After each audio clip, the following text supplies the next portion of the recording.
Mes chers amis, le 23 novembre, la Commission marché intérieur du Parlement européen a adopté la loi sur le marché numérique, DMA.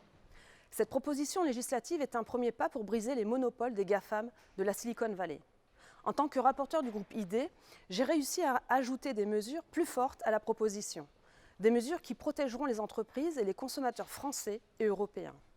Comme je l'ai proposé, la Commission peut restreindre les acquisitions prédatrices des GAFAM. En cas de non-conformité systémique, la séparation structurelle des plus grandes entreprises est désormais une option, comme je l'ai préconisé. Lorsqu'une grande entreprise technologique ne respecte pas les règles, elle peut se voir infliger une amende pouvant atteindre 20% de son chiffre d'affaires mondial. Cela correspond à ma proposition et représente le double du montant proposé par la Commission. À mon initiative, la DMA comprend une disposition relative aux lanceurs d'alerte.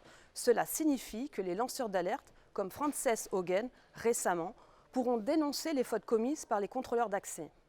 Néanmoins, de nombreuses améliorations sont encore possibles avant les négociations avec le Conseil européen. La possibilité de prendre des sanctions personnelles contre les PDG que j'ai proposées ne fait pas partie de la DMA. Les mesures visant à garantir que les contrôleurs d'accès contribuent à l'emploi local en France et en Europe sont les bienvenues. Et bien que la proposition du Parlement comprenne désormais un groupe de haut niveau d'autorité nationale, son rôle doit être accentué.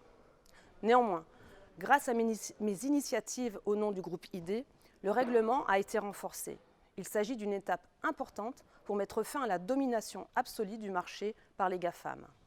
Je poursuivrai mon travail pour améliorer cette législation, pour protéger les consommateurs et construire un secteur numérique en France et en Europe.